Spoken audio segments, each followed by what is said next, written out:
नमस्कार, आप देख रहे हैं 100 न्यूज और मैं हूं आपके साथ पूनम जैन। आइए शुरुआत करते हैं आज की मुख्य खबरों के साथ।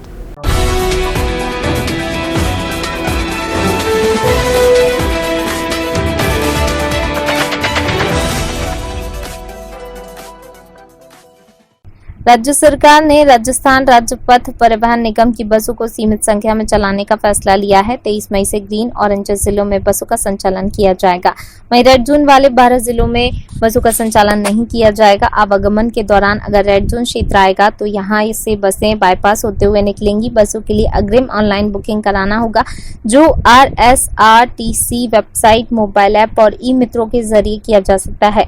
बस स्टैंड पर खिड़की से टिकट नहीं मिलेगा। बसों में सोशल डिस्टेंसिंग की पालना की जाएगी। एक बस में अधिकतम 30 यात्री ही सफर कर सकेंगे। बसें शाम 7 बजे से सुबह 7 बजे के बीच संचालित नहीं होंगी। वहीं मास्क अनिवार्य होगा। जानकारी के अनुसार जयपुर के ट्रांसपोर्ट नगर, दुर्गापुरा 200 फीट बाईपास और चोमू पुलिया से बसों का संचालन होगा।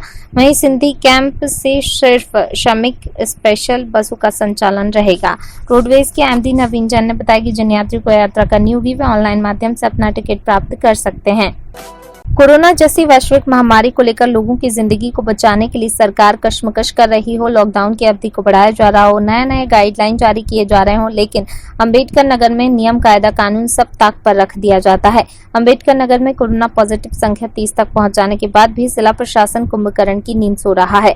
लगातार सोशल डिस्टेंसिंग की धज्जियां उड़ रही हैं। बिना मास्क लगाए लोग सड़कों पर नजर आ रहे हैं। प्रतिबंधित दुकानें भी खुल रही हैं। ऐसे में कैसे हो पाएगा कोरोना से रोकथाम?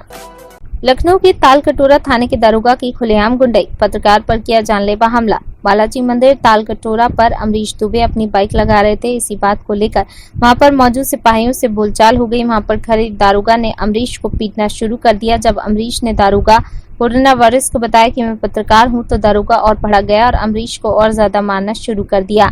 इतना मारा कि पत्रकार की बुरी तरह घायल हो गए और खून से लहूलुहान हो गए। वहां पर मौजूद लोगों ने बचाया तो दारोगा ने उनको भी पीटना शुरू कर दिया। यह है कोरोना वॉरियर्स की खुलेआम गुंडाई। अंबेडकर नगर के अकबरपुर रोडवेज पर तेज रफ्तार UPSRTC की बस ने अनियंत्रित होकर 2 मोटरसाइकिल सवार सिपाहियों को रौंदा। एक सिपाही की हालत नाजुक, दोनों सिपाहियों को जिला अस्पताल में भर्ती कराया गया। बस अकबरपुर से बसखारी आजमगढ़ मार्ग की तरफ काफी तेज गति से भागकर निकल गई। कोरोना की लड़ाई से देश का प्रत्येक नागरिक लड़ रहा है, लेकिन इस कोरोना काल में हुए लॉकडाउन के दौरान बंदी के समय की स्कूल फीस अचानक से बोझ बन गई है।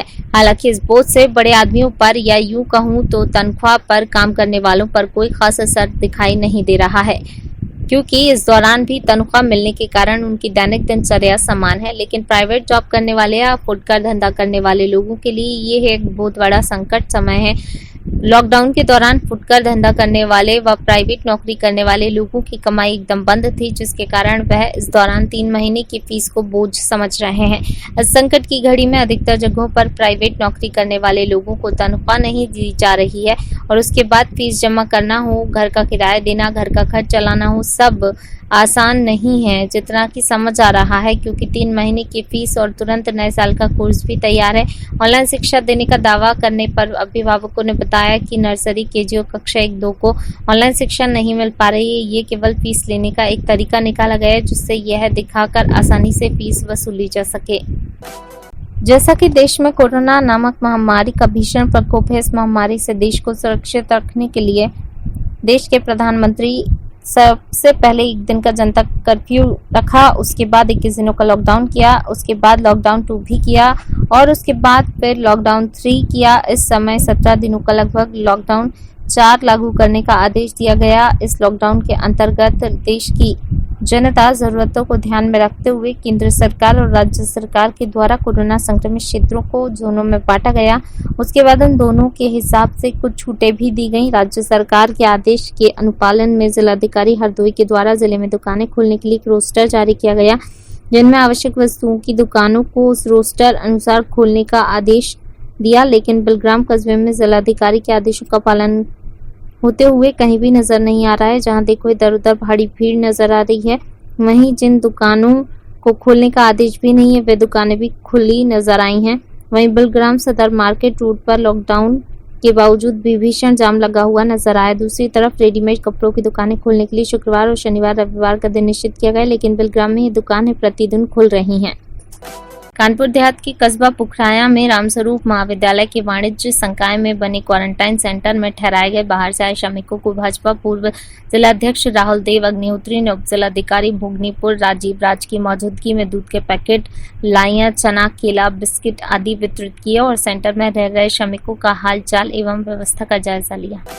हसगांव थाना क्षेत्र के बाढ़ तरपतपुर में शारदा प्रसाद पांडे के 2 पुत्रों राजेंद्र और राजू के बीच काफी समय से पुरानी रंजिश चली आ रही थी। गुरुवार को राजेंद्र और राजू के बीच कहासुनी के बाद जमकर मारपीट हो गई। इसी दौरान एक पक्ष ने धारदार हथियार से हमला करते हुए राजेंद्र और उनके बेटे सुनील को मौत के घाट उतार दिया। हमले में राजेंद्र का भाई हर महेश घायल हो गया। मौके पर पहुंची पुलिस ने तीनों लोगों को खून से लथपथ देखकर उन्हें तत्काल सीएचसी पहुंचाया, जहां डॉक्टर ने सुनील को मृत घोषित कर दिया, जबकि उसके पिता राजेंद्र को गंभीर हालत में जिला अस्पताल रेफर किया गया।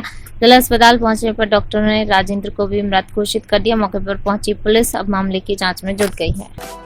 देश में कोरोना जैसी भयानक महामारी को लेकर मुख्यमंत्री और देश के प्रधानमंत्री साफ सफाई की अपील लगातार जनता और प्रशासनिक अधिकारियों से कर रहे हैं। बावजूद उसके एटा के जिलाधिकारी और स्वास्थ्य विभाग उनकी अपील को ठेंगा दिखाते नजर आ रहे हैं। जी हाँ, ये हम नहीं कह रहे, ये तो आपकी टीवी स्क्रीन पर चल रहे क्वारंटाइन सेंटर की तस्वीरें बोल रही हैं, जिनको देखकर आप साफ तरीके से समझ जाएंगे। और वहीं एटा के इन क्वारंटाइन सेंटरों में पनप रही बीमारियां, जिन्हें एटा डीएम देखकर भी कर रहे हैं अनदेखा, इस गंदगी को देखकर तो कोरोना भी खुश होगा कि एटा में उसे किस हद तक लापरवाही और गंदगी का अंबार मिला है। और जिला प्रशासन लगातार दौरे करने के बाद भी जिम्मेदार लोग सुधरने का नाम नहीं ले रहे हैं।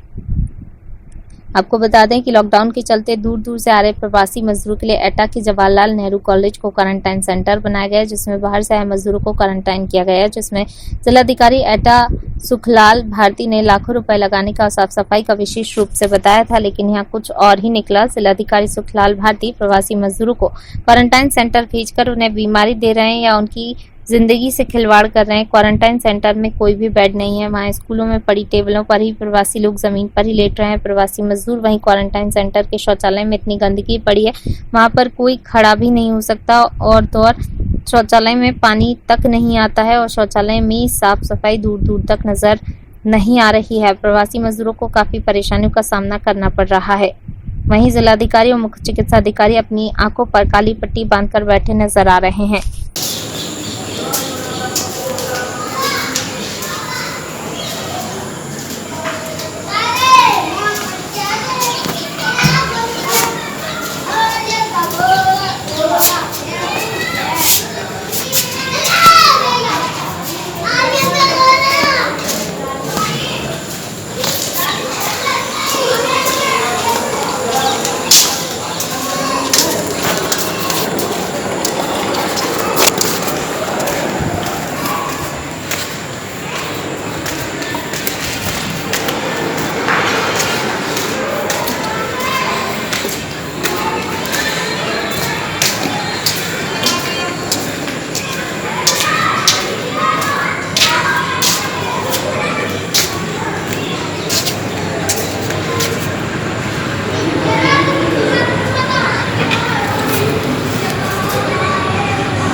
पति की लंबी उम्र की कामना के लिए महिलाओं ने की बट वृक्ष की पूजा।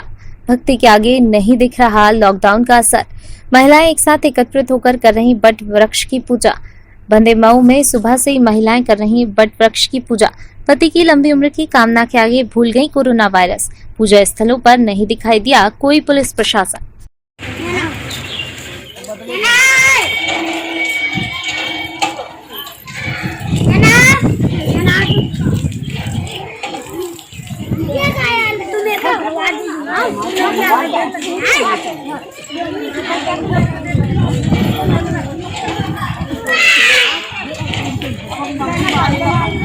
Thank you.